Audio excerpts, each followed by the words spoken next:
That is wonderful. It is such a pleasure for me to be here. This day, I mean, I'm so honored to be considered an expert. And a lot of this is, as Ruth says, is collaborative work. We learn so much from each other.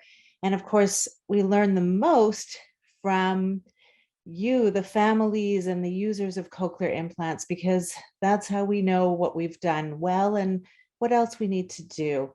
So what I want to discuss is something that is of interest to my lab, and it connects us very much to the amazing work being done at the Wiseman Center in Ruth's lab and the group that she has there, where we really think that hearing from two ears is really important. And what I want to focus on is how our one brain really takes the information from these two ears, puts it together, and gives us spatial hearing.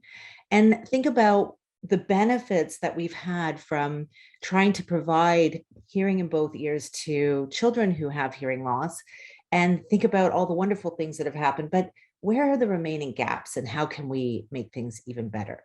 So as Ruth said, we work at the Hospital for Sick Children in Toronto in Canada. This is what the lab looks like. For short, our nickname is Sick Kids. This is my disclosures. And here's the team. We meet just like we're doing right now on Zoom and Teams. And so we have all these individual pictures, and I do hope that we'll be able to get together soon. But our mission is really about helping children with hearing loss to function as well as they can in their everyday lives. And the playground for me is a really important part of their lives because it happens frequently. It's where children communicate with each other, where they grow socially and at school, where they're learning. Their academic growth is so important, and communication is so vital here. It's also really challenging. There are lots of different voices and sounds going on, and those voices and sounds can be moving all over the place, like in this game of tag. So there's many different ways we can try to help, but a lot of the work that's being done in our group as well as in Ruth's lab is to think about the benefits of hearing binaurally, or to give spatial hearing so that these children can separate sounds by where they are in space around them. And so we know that two ears are really important for that, because a sound coming from one side is going to hit the near ear more quickly than the other ear and at louder levels than the other ear. And so you need two ears in order to get these very tiny differences between the time and the level of sounds in order to understand where it's coming from in space. So if we're going to have access to those cues, we have to give access to sound in both ears. So now our present cochlear implant candidacy for bilateral deafness, although it started by just giving children access to implants in one ear, now we give them in both. So we're bilaterally implanting. We also have children who have asymmetric hearing loss. They may have severe to profound deafness in one ear that's a candidate for cochlear implant, but the other ear has better residual hearing, and we can use a hearing aid on that side. And we even have children who have normal hearing on one side, so they don't need any device here, but the other ear has severe to profound deafness, and we are providing cochlear implants to those children, all in an effort to give bilateral hearing. And we know that we're actually doing something right when we look at these children who have these two different devices and they use this bimodal hearing, and children who received two cochlear implants.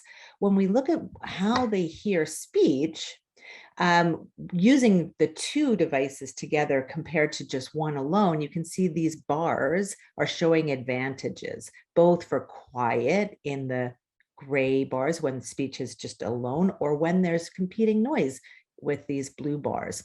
So the three groups here we looked at were those bimodal groups, and then two groups of children who received two cochlear implants, either sequentially, so they had used one device for months or years before receiving the other, or children who received two cochlear implants in the same surgery. We also know, however, that there are remaining gaps. So some of the work that we've done recently is to look at some of the functional outcomes in children who received two cochlear implants really early. So we're getting on it, and there's no delay between the two devices.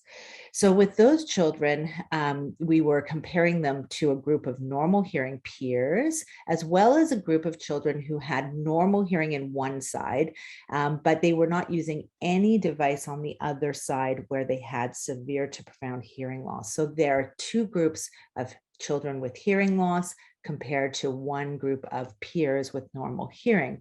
And the first test that we're looking at here is it's a language test. And what you can see is that we have many children from young ages up until teenagers. And you can see this remarkable development across all three groups, better language coming in as these children grow, which is phenomenal. And look at how well the two groups of children with hearing loss are doing. Their development is really on track, but there's this gap between them and their normal hearing peers that starts right away, and we really are not catching up in that gap. And you can see that when we look at the group overall, these bars are telling us that the two groups of children with hearing loss still have this gap in language relative to their normal hearing peers. So I think we could do even better than what we're doing now. And when we look at the academics, we see the same thing.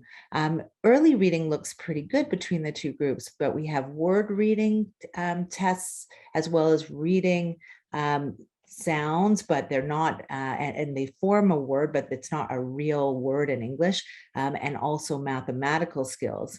And you see the same thing is that all the groups are developing these skills with age as they should. This is wonderful, but the gaps remain between the children with hearing loss and their normal hearing peers across word reading, the pseudo word reading, and also mathematics scores. So our goal when we think about research is how do we make things better so that we can get rid of those remaining gaps? And one of the things we've been thinking about is what makes these two groups of children with hearing loss the same. These two children, this group has profound hearing loss in both ears and uses this very different kind of listening in both ears, as Ruth was talking about. And this group has normal hearing, but it's only one ear.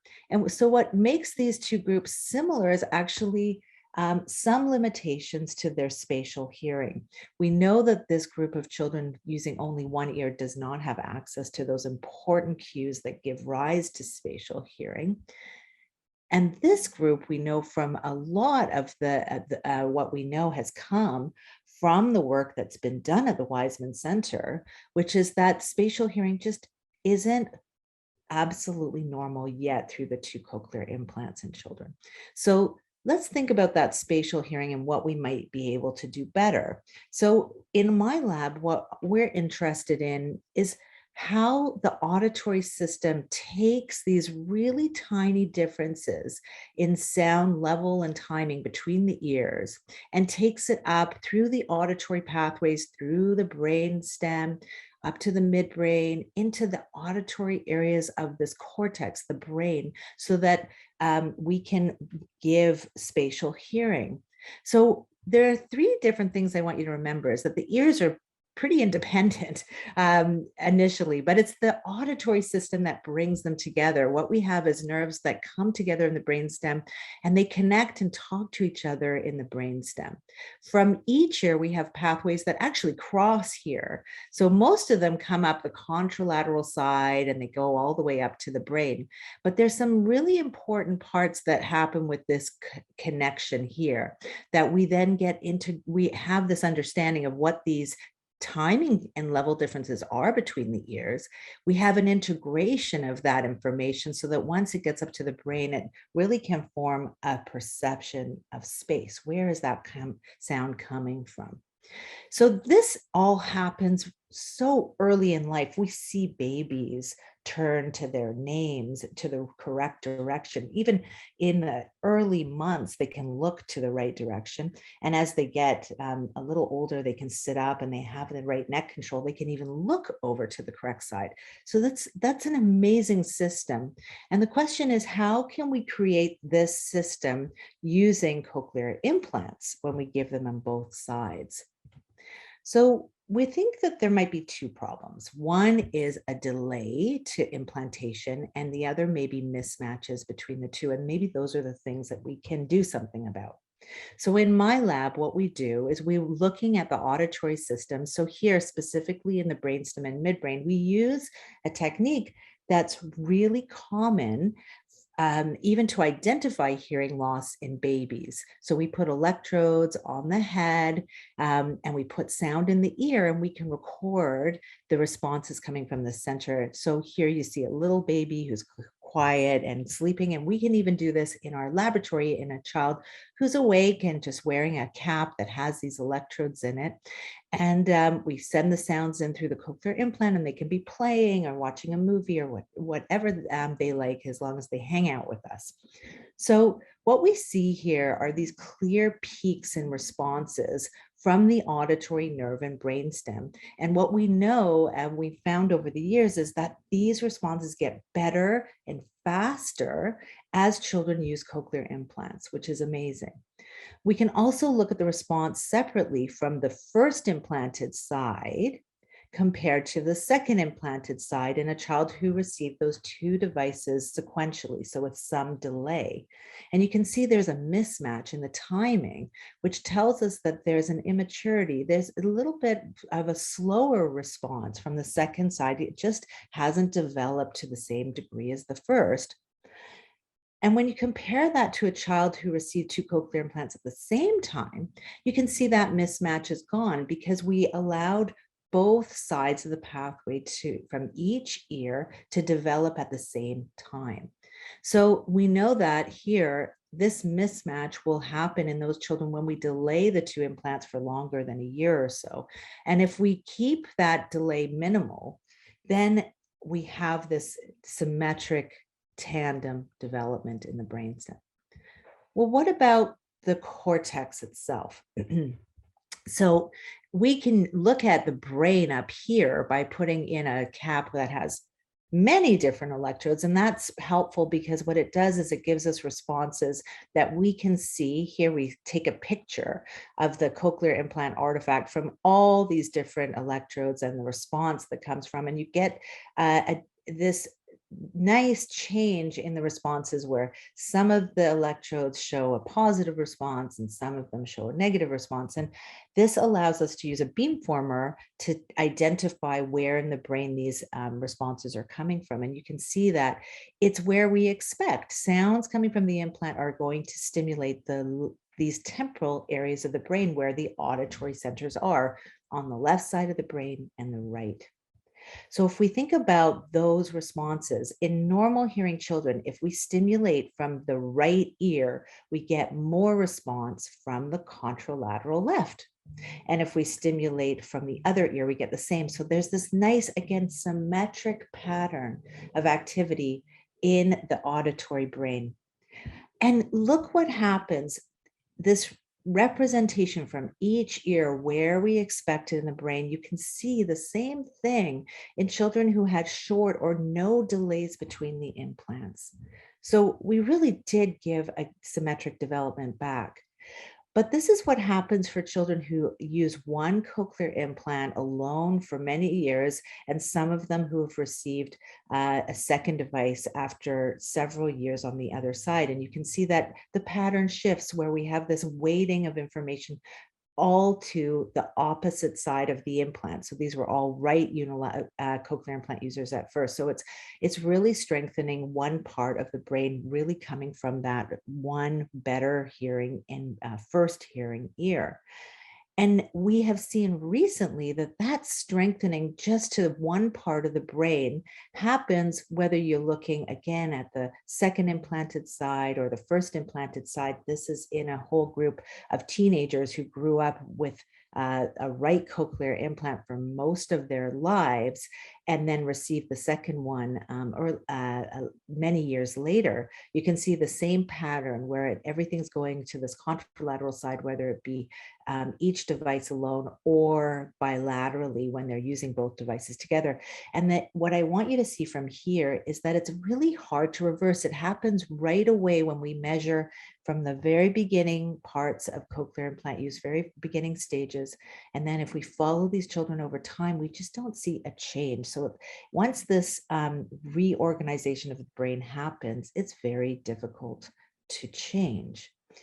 If we act really early, we might have a chance. And this is what we've seen in young children with single-sided deafness. So in these children, they have normal hearing in the right ear, and we looked at giving them a cochlear implant and what happens over time. So here we see stimulation from the right ear. We get exactly what we expect right away, a contralateral activation at 1 month and 6 months later. It's a little different from the implanted ear. Here we see this very unusual ipsilateral response, but the fascinating thing is that it reverses. We were able to make a change in these children to create the expected representation from that deaf ear by acting when they were young and with limited durations of deafness. So in this, I want you to know that we have to limit the delays to the first and the second implant. We also have to think a little bit about mismatched devices, because sometimes those work a little differently. And this is the last thing I want to tell you about, is that sometimes devices can have a different shape. Here we have a straight array that sits further away from the middle part of the cochlea. And then this child on the other side has a coiled device that's really close to the middle part of the cochlea, and they work a little bit differently. And what we've seen recently is that speech perception is pretty much the same in children who, between the two ears, in children who use two of the same devices. And that's why you see these dots along this line in the middle. But it's a lot more variable when the arrays are mismatched, which tells us we have to do a little bit of a better job in creating matches between these devices, whether it be using the same device or compensating for the differences that exist there. So what I want to tell you at the very end of this talk is what we've learned from the brain is that we need to provide these pathways with the most appropriate access to sound in each ear, using the devices that are really the best for each ear as soon as we can. So we don't want to delay input to either ear. If we give one before the other, we're going to get a preference for one ear, and we would like to avoid that. And we're working on ways that we can try to avoid mismatches between the ears and the devices going forward. So with that, thank you so much for your attention, and I'm going to stop there.